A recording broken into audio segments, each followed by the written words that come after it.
Vous écoutez le podcast Vous les jeunes, une production de l'Abreuvoir Général, pensée et animée par Laurine. Bonne écoute. Bienvenue sur ce nouvel épisode du podcast Vous les jeunes. Il s'intitule Différents mais comme les autres, le pouvoir de l'adaptation. Pour aborder ce sujet, je suis accompagnée de Lauriane, qui a été identifiée comme étant haut potentiel intellectuel, ainsi que haut potentiel émotionnel lorsqu'elle était enfant.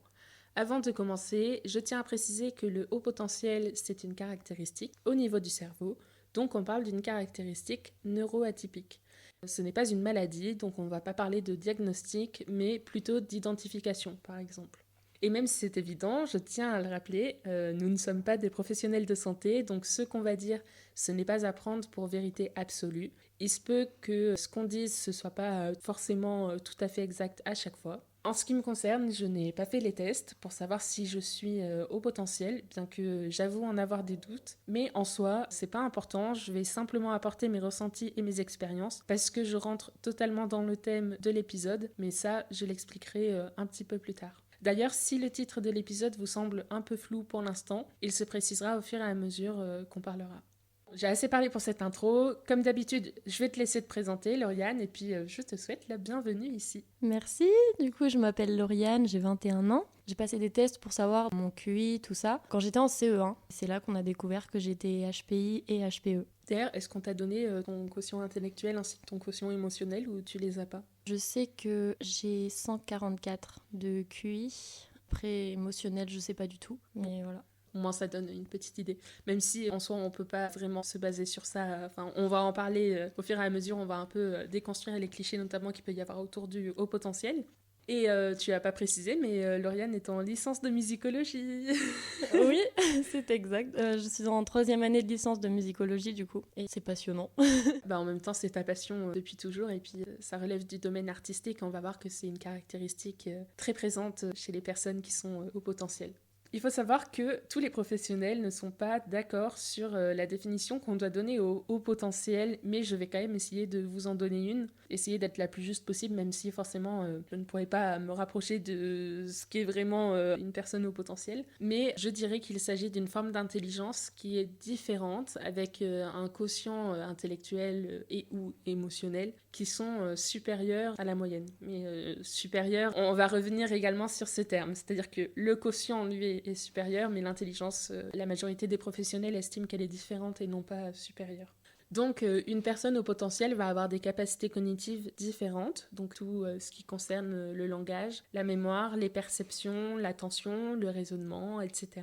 C'est pour ça qu'une personne au potentiel ne va pas raisonner de la même façon qu'une personne qui est neurotypique. Idem en ce qui concerne la façon de percevoir le monde, de ressentir les émotions, etc. Tout est différent en fait, ou en tout cas tout est ressenti d'une façon différente.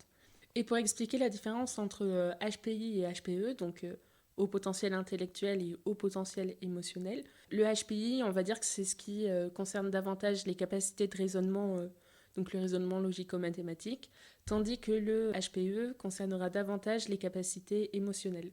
Mais les deux ont des caractéristiques très très communes, très proches, donc on va pas trop s'attarder sur la distinction entre les deux, c'est pas le plus pertinent, on va dire. Maintenant, ce qui nous intéresse, c'est toi, c'est ta façon de vivre et de définir ton HPI et ton HPE. Dans ton quotidien, ça se concrétise comment? Là, spontanément, tu en dirais quoi? Aujourd'hui, je dirais que ça va mieux déjà par rapport à avant parce que je comprends que j'ai une façon de penser assez différente et que je suis hyper sensible, je ressens beaucoup les choses, alors qu'avant, je comprenais pas du tout ça et du coup, j'arrivais pas à sociabiliser avec les autres et j'ai subi beaucoup de harcèlement, même quand j'étais en primaire jusqu'en fin collège. Maintenant, aujourd'hui, vu que je comprends un peu mieux les choses, tout ça, ça va beaucoup mieux, mais je m'adapte justement Ouais, aux autres de manière générale. Effectivement, on va parler de l'adaptation constante qu'on peut retrouver dans le haut potentiel. Pour toi, c'est quoi les caractéristiques principales de quelqu'un qui est haut potentiel? Je dirais que en plus donc de l'adaptation, il y a le fait qu'on est hypersensible. Ça, c'est vraiment un point important, je dirais. Puis il y a aussi le faux self dont on parlera aussi tout à l'heure. L'empathie, un peu tout ça, quoi. D'ailleurs, on peut commencer par expliquer ce que c'est le faux self. Je pense que tu décriras ça très très bien, donc si tu veux expliquer, à toi l'honneur. Je vais essayer de faire au mieux. Le faux self, en fait, on a une capacité d'adaptation qui est assez élevée, ce qui fait que on va tellement s'adapter aux gens qu'on rencontre que on va limite oublier notre personnalité, en fait, certains points, et au final, on va se dire c'est quoi ma vraie personnalité, qui je suis vraiment, et chaque personne qu'on rencontre, on va s'adapter à elle d'une manière ou d'une autre. On va s'adapter à chaque personnalité qu'on rencontre. Et en fait, c'est ça le faux self, c'est tout simplement adapter, changer sa personnalité en fonction des personnes qui sont en face. C'est carrément se créer une personnalité que l'on n'a pas forcément à la base, mais qui va venir petit à petit, enfin peut-être pas dans tous les cas, mais on en discutait tout à l'heure, en tout cas nous c'est notre cas, qui va venir se mélanger avec notre personnalité d'origine en fait, à tel point que ça en devient compliqué pour nous de faire la distinction. C'est un peu la méthode, le mode caméléon. Voilà, c'est ça. Je pense que c'est la meilleure image qu'on puisse trouver au faux self. Et d'ailleurs, question très importante, parce que là, on parle de s'adapter. Mais pourquoi s'adapter? Toi, tu t'adaptes pour quelles raisons? Je m'adapte justement parce que je me sens différente, que je ne pense pas vraiment comme les autres de manière générale, parce que je vais avoir peur qu'on me juge, qu'on se moque de moi. Et justement, au vu du harcèlement que j'ai subi pendant plusieurs années, j'ai appris à m'adapter naturellement au fil du temps. En fait, c'est devenu naturel. S'il y a quelqu'un qui m'impressionne un peu, par exemple, je vais peut-être m'adapter en fonction d'elle et éviter aussi toutes sortes de conflits. C'est une façon de te protéger aussi, mine de rien. Oui. Ah, Ouais. d'ailleurs, ton harcèlement, est-ce que tu penses qu'il est dû à cette différence, au fait que tu sois au potentiel? En partie, peut-être? En partie, je pense, oui, parce que vraiment, les gens, ils me comprenaient pas. Et même des fois, le type de harcèlement que j'ai eu, c'était, j'avais, entre guillemets, des amis qui me disaient, qui me testaient un peu sur ma personnalité. Par exemple, oui, est-ce que tu aimes ça? Moi, j'adore. Je dis, ah bah oui, un peu pour, voilà, pour être dans le truc, alors que je connaissais pas du tout. Et puis la personne va me dire, ah mais non, en fait, moi, j'aime pas. Et pour voir si je change d'avis. Et des fois, je change d'avis parce que je me dis, ah mais c'est vrai que, en fait, non. Et au final, on me critique en me disant, oui, non, mais en fait, t'as pas de personnalité. Donc j'étais toute petite et j'aimais pas qu'on se moque de moi, donc je m'adaptais vraiment aux autres, en fait, pour pas être jugée et pas me sentir mal dans ma peau alors que déjà j'étais pas bien. Ouais, je comprends totalement. Ça rejoint le point de la confiance en soi qu'on va aborder un petit peu après, mais avant j'ai une question. C'est en quoi que tes pensées, elles sont différentes selon toi? Alors je sais, c'est très difficile de savoir comment pensent les autres, de quelle façon, ce qu'ils ressentent, mais si toi tu pouvais trouver la différence dans ce fonctionnement au niveau de ta pensée, ça serait quoi? Je vois la vie d'une manière différente, je vois les choses d'une manière différente. On peut peut-être relier ça à l'hypersensibilité parce qu'on ressent 15 fois plus les choses. D'ailleurs, l'hypersensibilité, je le précise encore une fois, j'aime bien faire des petites précisions comme ça de temps en temps, mais l'hypersensibilité, ce n'est pas uniquement de l'hyperémotivité, c'est-à-dire que ça ne concerne pas que les émotions, ça va aussi concerner tout ce qui est sensation, par exemple au toucher, au niveau, une sensibilité au niveau de l'ouïe, etc. C'est pas que de la sensibilité émotionnelle à proprement parler. Et aussi, des fois, on ressent pas les mêmes choses que peuvent ressentir les autres sur certains points, des choses comme ça. Et c'est assez... ça peut être embêtant des fois quand les gens ne comprennent pas. C'est clair. C'est-à-dire qu'on va se retrouver face à des situations où les personnes en face ne vont pas comprendre pourquoi nous, on se met dans un tel état, comme ils disent si bien en général. Oui, voilà. La fameuse phrase, non, mais pourquoi tu te mets dans un état comme ça? Mais enfin, mais il faut pas. Et toi, t'es là, t'es en mode, bah écoute... En fait, je me retiens depuis super longtemps. Là, j'explose juste. Faut que... Enfin, souvent, d'ailleurs, on va retenir nos émotions très longtemps. Même inconsciemment, hein, j'ai remarqué aussi. Mais à un moment donné, ça va exploser, quoi. On va juste pas pouvoir contenir les émotions. Justement, cette hypersensibilité-là, je la ressens vachement dans mes interactions sociales. Parce que quand je suis en présence de certaines personnes, alors pas avec toutes, mais encore une fois, avec certaines personnes, je ne vais pas dire ce que je ressens. Ou alors je vais modifier et je ne vais pas dire exactement la façon dont je me sens. Et souvent, je vais beaucoup atténuer. Avec certaines personnes, je n'atténue pas, mais avec d'autres, je me sens obligée parce que j'ai l'impression que je me plains tout le temps, que... Enfin, j'ai trop peur qu'on se dise, mais en fait, elle va jamais bien, quoi, parce qu'elle est toujours triste, elle est toujours en colère. Alors que non! Au contraire, tu vois, enfin, il y a plein de moments aussi où je suis pleine de joie. De toute façon, tu me connais, on est Bah amis oui, très très t'es un proches. rayon de soleil. Je passe mon temps à rigoler. Franchement, je souris beaucoup. J'ai aussi beaucoup d'émotions très très positives. Mais Ouais. je vais aussi avoir, à contrario, beaucoup d'émotions qui sont... Alors, émotions positives et négatives, c'est un terme que en psychologie, on n'aime pas trop. Je l'ai employé malgré moi, mais en tout cas, des émotions, j'en reçois de tous les côtés, plus ou moins intenses, avec plus ou moins de fonctions. Et ouais, parfois, c'est dur à gérer et les personnes en face comprennent pas, quoi.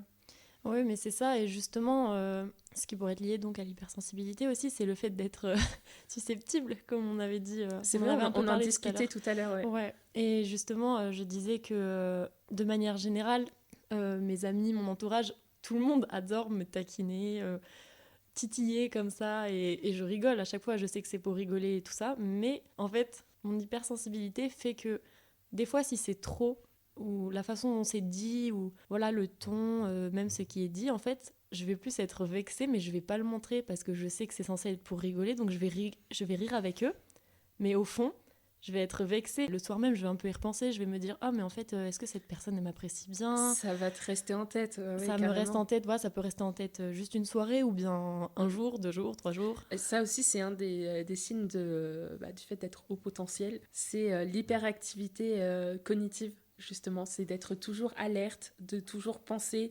L'expression ne pas réussir à mettre, enfin, c'est pas vraiment une expression, mais ne pas réussir à mettre son cerveau sur off, en fait, c'est complètement ça. C'est, tu vas ressasser plein de choses, tu vas être tout le temps en train de penser, tu vas repenser à des choses que tu as faites, que tu as dites, que tu aurais pu faire autrement, dire autrement Oui, aussi. oui, il y a Beaucoup. des fois, je regrette justement d'avoir agi d'une certaine façon, mais en fait, les gens, peut-être, ils vont voir que j'ai agi de manière négative, entre guillemets, méchante ou quelque chose comme ça, mais alors qu'au fond, je n'ai aucune mauvaise intention, j'ai pas... Bien sûr. je veux pas être méchante, ça partait d'une bonne intention à la base ou des choses comme ça. C'est vrai que moi j'essaye d'éviter un maximum justement ce genre de situation où après coup je regrette. Et c'est pour ça que dans mes interactions sociales, en fait j'ai beaucoup de mal avec les interactions sociales. Ça peut paraître étrange parce que je suis très sociable, très joviale. En général, je m'entends bien à peu près avec tout le monde, mais pour autant je subis un peu mes interactions sociales autant que je les apprécie. C'est très très dur pour moi parce que je vais être constamment dans mon propre jugement. Je vais me dire, attends, mais là, si tu dis ça, telle personne va penser ça. Je vais toujours anticiper. Ça aussi, l'anticipation, c'est une Oui, des ah oui, caractéristiques. tout le temps. On anticipe tout. Je te jure, c'est Ouais. quotidien chez moi, tout le Alors, temps. j'ai tendance à parler là comme si j'étais au potentiel. Je suis désolée, c'est un réflexe que je prends parce que je m'identifie vraiment à tout ce que je dis, à tout ce qu'on dit là, qu'on a de commun. Mais je rappelle encore une fois que je n'ai pas fait les tests, donc je n'en ai aucune idée. C'est vraiment juste mes ressentis que j'évoque. Je préfère quand même le préciser encore une fois. Mais en plus, quand j'ai passé les tests, moi, je les ai faits avec mauvaise volonté, hein. Je ne voulais pas les faire, du coup, je les ai mal faits. Donc, ils ont estimé que mon QI devait être plus élevé que ce qui a été trouvé, entre guillemets, à la fin. Parce que c'était vraiment une mauvaise période pour moi et j'avais juste l'impression d'être vraiment pas normale, quoi. Que Ouais. c'était pas normal ce qui se passe. Et j'étais vraiment petite, quoi. En CE1, t'es petite. Puis en plus, tu dois pas comprendre, surtout. Ah non, vraiment pas. Apparemment, ils t'ont pas trop expliqué en plus ce que c'était après coup. Ils t'ont un peu Alors, laissé. non, justement, parce que quand j'ai passé les tests, je me souviens pas, ayant été petite, je me souviens pas qu'on m'ait dit ah bah en fait t'es HP. Je l'ai vraiment compris vraiment plus tard, quoi. Et tu l'as compris comment? En posant des questions à ma mère, parce qu'il y avait des choses, je me souvenais plus trop et je me suis dit mais pourquoi les gens sont méchants avec moi?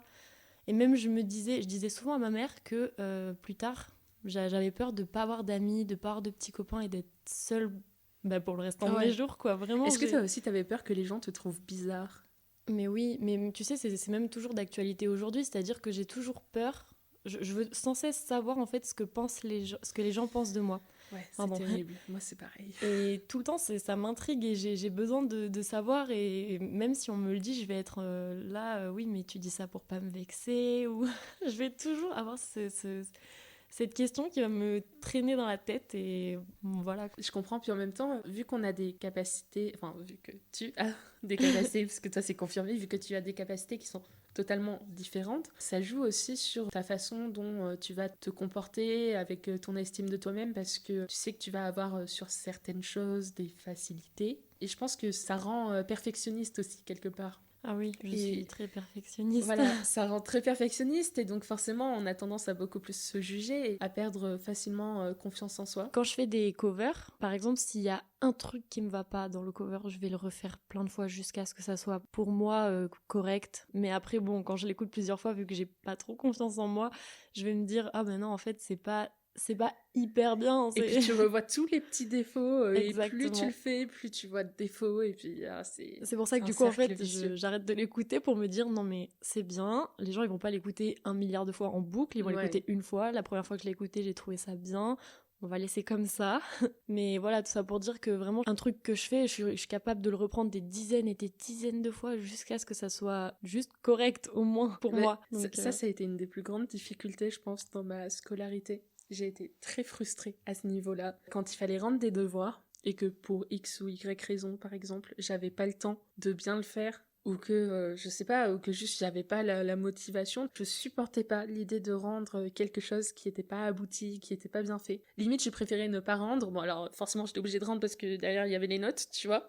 Et ça me frustrait trop, en fait, de rendre quelque chose dont je n'étais mais pas du tout satisfaite. Alors que, franchement, la majorité des travaux dans ce cas-là que j'ai rendus, je savais que j'aurais pu faire tellement mieux. Et parfois, je passais des heures sur ce que je faisais, tu vois, jusqu'à minuit, 1h du matin, alors qu'il y avait cours le lendemain. Ah oui, mais c'est ça, mais moi aussi. Mais même aujourd'hui, par exemple, on a des devoirs d'écriture musicale. J'y passe parfois toute une après-midi, enfin des journées entières, j'y passe 6 heures sur un devoir, par exemple. Mais je me coucherai pas tant qu'il sera pas terminé, quoi. Je veux pas le reprendre plus tard, ça va juste me saouler. Donc je le fais totalement tout de suite.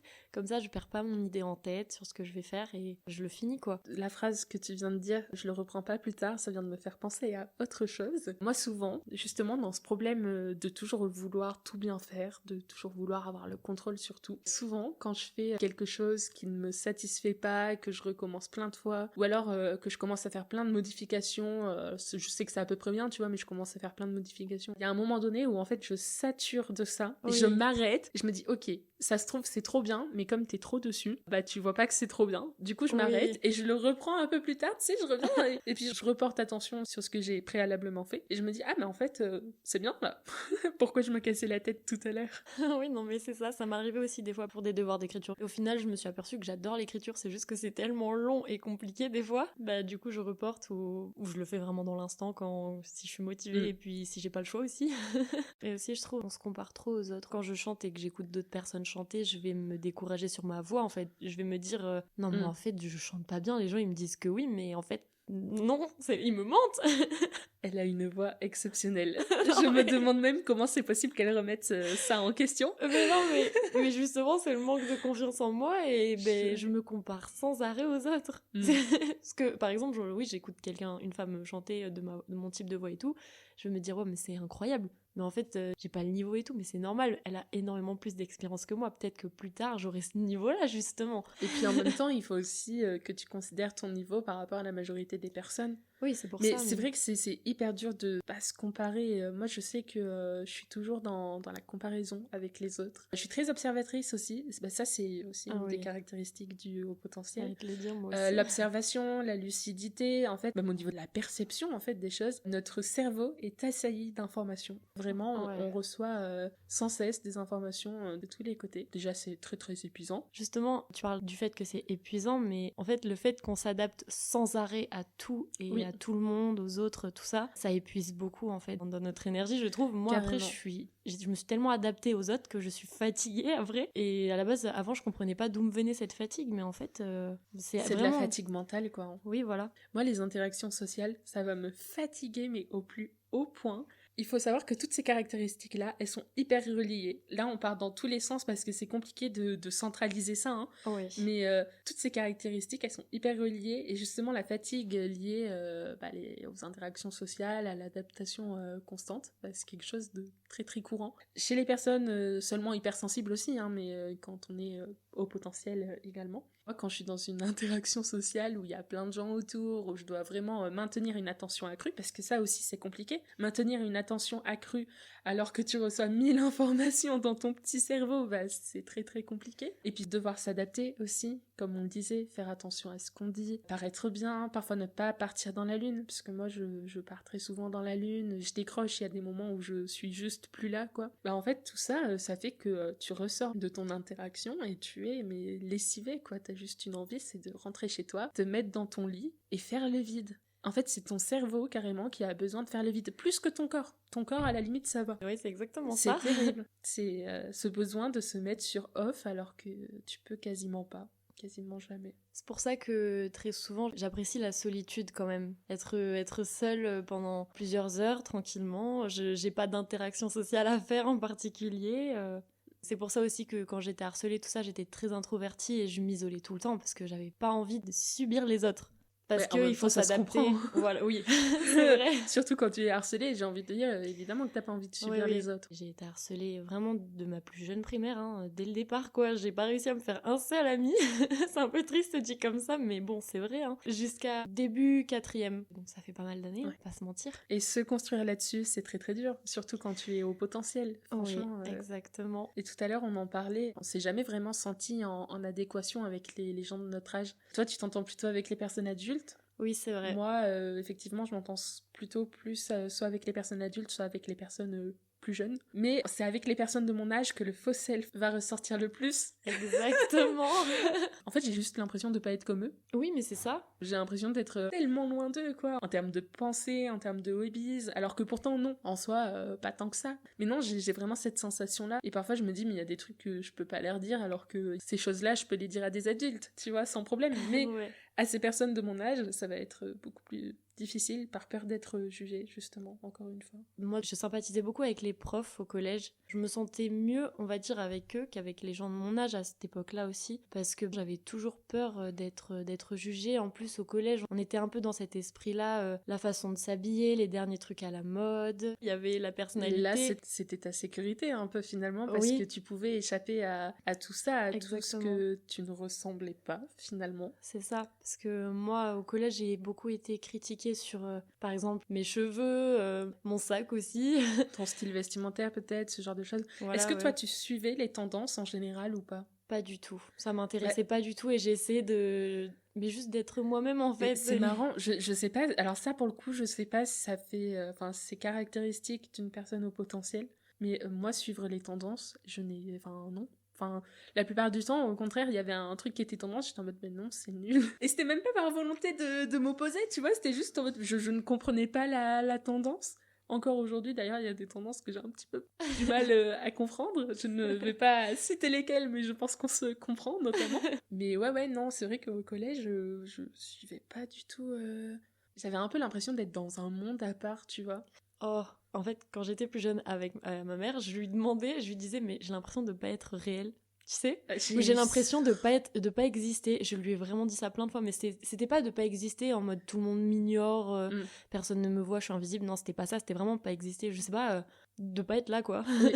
Mais ça, je comprends totalement, quoi. Moi, enfin, c'est cette sensation vraiment du monde à part, de pas vraiment être là, Oui, c'est ça. Et puis, en fait, c'est trop dur à décrire comme ça. C'est ça, vraiment, mais après aussi, aujourd'hui, j'ai eu plus l'inverse. C'est-à-dire que je disais... je l'exprime comme ça entre guillemets, hein, c'est pas vraiment ça, mais je disais que j'avais l'impression d'être plus consciente que les autres, entre guillemets. Je sais pas si tu vois ce que je veux dire. Si, bien sûr. Voilà, mais c'est indescriptible, mais tu vois. La lucidité, mais enfin, ça n'a rien à voir. Consciente à quel point, notamment? Ben, plus consciente sur les choses, sur la vie, puis même... sur ce qui t'entoure? Ouais, sur ce qui m'entoure. Ouais. Exister, être là, enfin, tu vois, c'est assez contradictoire, mais... Non, mais je comprends totalement. Voilà. Je sais pas si c'est clair pour vous qui écoutez ce podcast, mais en tout cas pour nous, ça l'est visiblement. Mais oui, la lucidité, pareil, le fait d'être assez conscient, assez éveillé, c'est très caractéristique du haut potentiel. J'ai l'impression de répéter cette phrase 1000 fois depuis le début, mais en même temps... on est là pour ça. Voilà, c'est ça. C'est le thème. Mais c'est ça, je pense, moi, qui a créé mon plus gros décalage avec les autres. Quand j'étais enfant, je me souviens un événement qui m'a marqué pour essayer d'expliquer, parce que vraiment c'est trop dur pour moi d'expliquer ça.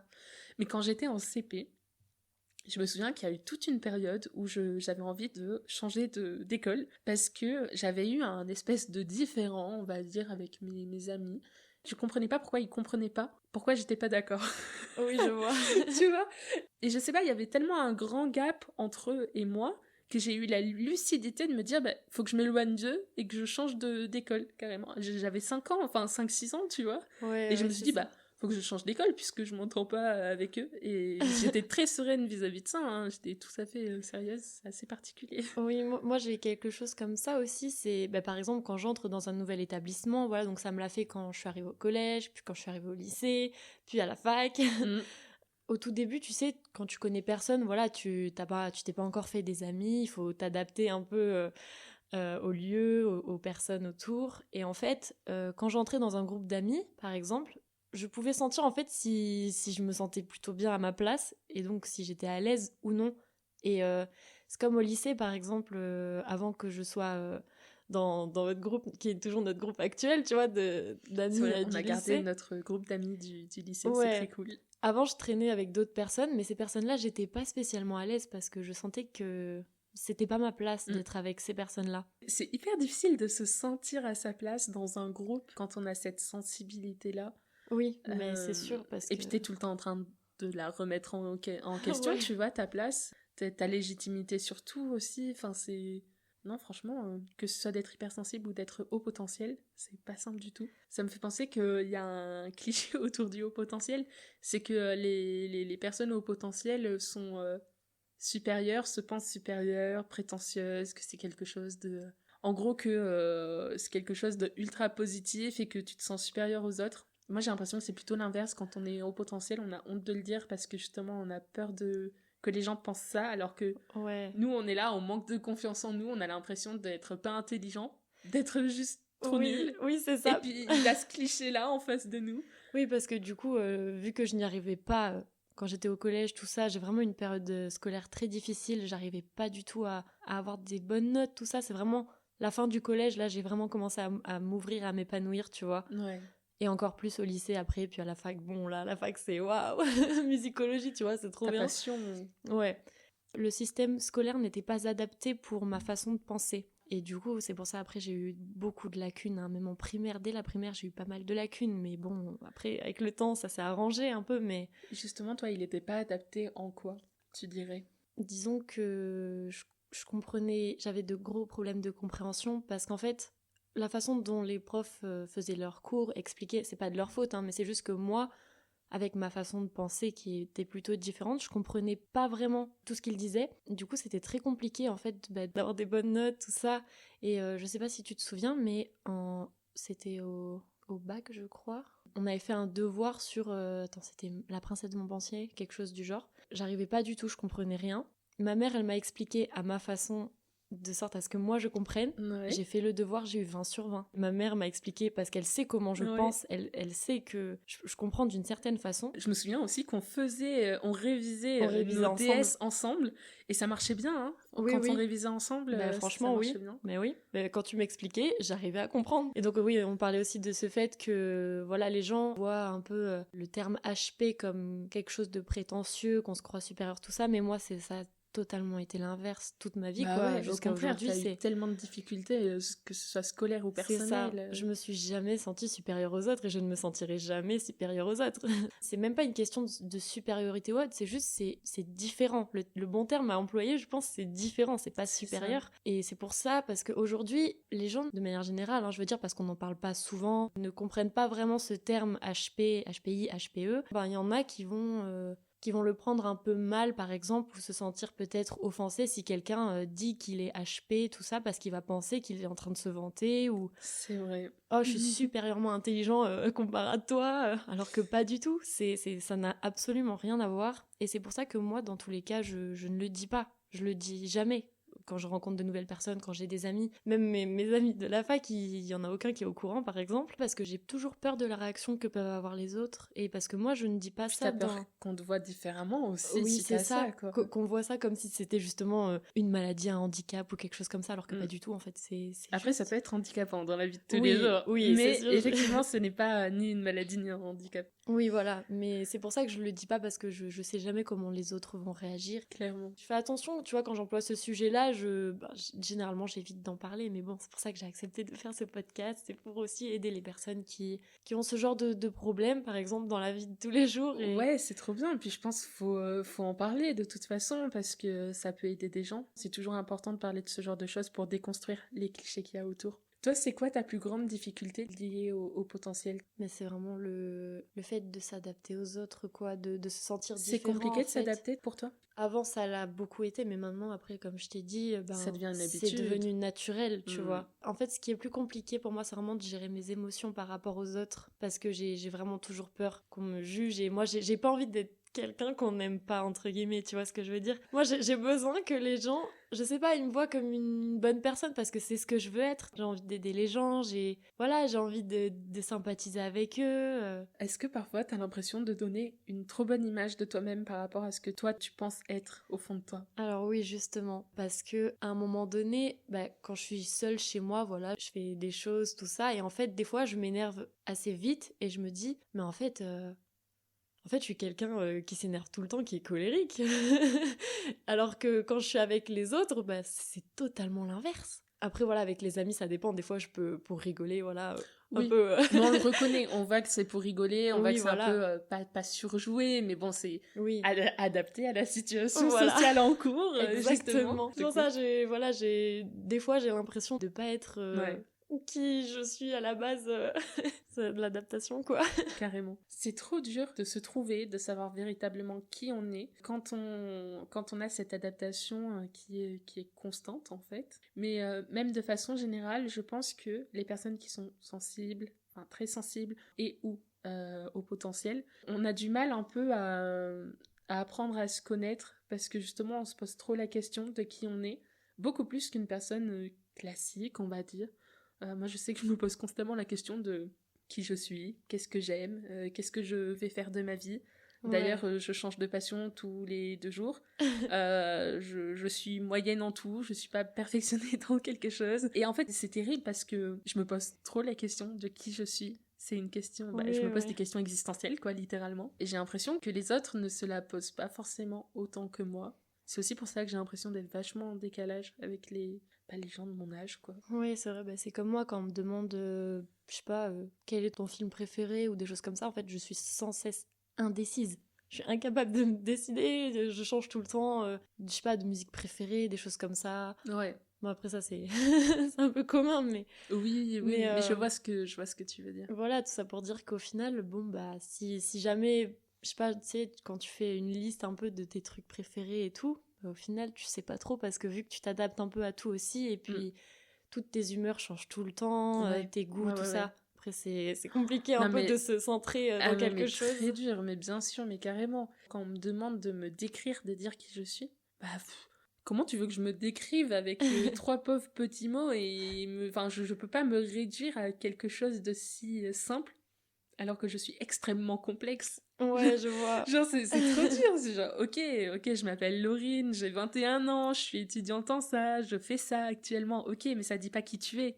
Quand on me demande t'es qui, je sais pas qui je suis, moi. Tu me poses une question trop dure, là. C'est ça. Et c'est comme, tu vois, les gens aussi ils me disent, la plupart du temps, on dit tout le temps même que je suis bon public. Je rigole un peu à tout, tu vois.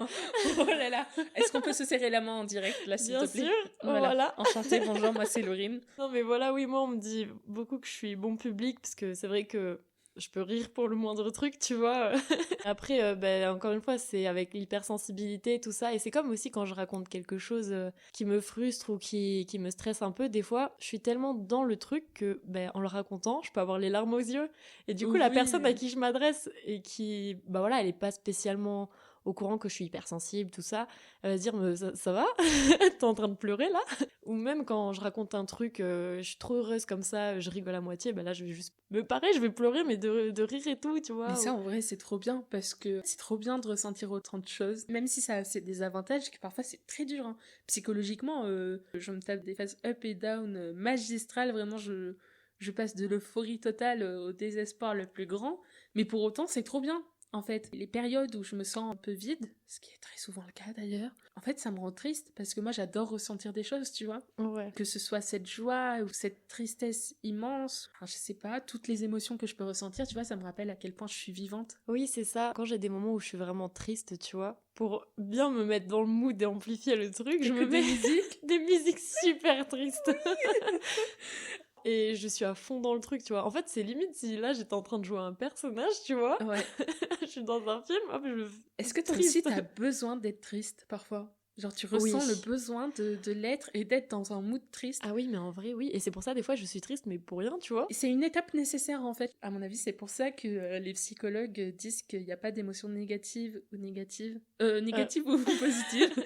Elles ont toutes des fonctions. Parce que moi, je ressens ça comme un besoin. C'est-à-dire que parfois, j'ai besoin d'être triste pour ensuite avancer, aller mieux sur un certain point, modifier quelque chose dans ma vie, tu vois. En fait, c'est fonctionnel, quoi. Ouais, c'est ça. Moi, c'est pareil. Mais c'est trop bizarre, en fait tu te dis mais c'est bizarre d'aimer aller mal alors que... Enfin, c'est pas que t'aimes aller mal parce que c'est désagréable. C'est plus que t'as petit besoin peut-être d'être dans ce mood-là, je sais pas. C'est un peu bizarre. Oui, c'est très bizarre à décrire, mais dans ces moments-là, quand t'essayes de me réconforter, en général, moi je suis là en mode mais... Moi j'ai pas envie qu'on me réconforte. Je veux juste être dans ma bulle, je veux juste vivre mon truc, et là j'ai pas envie d'aller bien parce que je sens que c'est pas ce que j'ai besoin, là j'ai besoin de vivre mon truc. Bah justement, du coup, ça peut être lié au fait d'accepter ses émotions, en fait, tout simplement. T'as le droit d'aller mal, tout comme t'as le droit d'aller bien.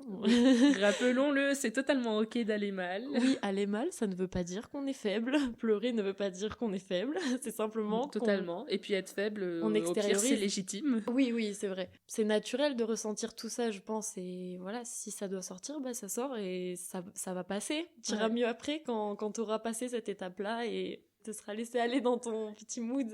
Carrément. Mais ça aussi, c'est un super pouvoir de réussir à faire cette démarche, d'accepter cette émotion, tu vois. Alors que pourtant, c'est dur, mais vraiment de l'accepter pleinement, voire même de la vouloir, en fait, parce que tu sais qu'elle va être bénéfique sur le long terme. C'est un super pouvoir. Là, le thème de l'épisode, c'est différent, mais comme les autres, le pouvoir de l'adaptation. D'ailleurs, je pense que je peux l'expliquer désormais, vous comprendrez pourquoi ce titre, mais c'est un super pouvoir de pouvoir s'adapter continuellement, comme ça. En vrai, oui. Ah, totalement. C'est hyper bénéfique parce que ça peut te sauver de pas mal de situations. Alors certes, tu es faux en quelque sorte. En fait, c'est même pas vraiment que tu es faux. C'est toi, hein, puisque dans tous les cas, t'es là, c'est toi qui fais cette action, t'en as conscience. Ouais, mais c'est un système de protection, c'est aussi un système qui te permet de plein de choses, en fait, même dans des situations hyper importantes, je sais pas, dans un entretien d'embauche ou quoi.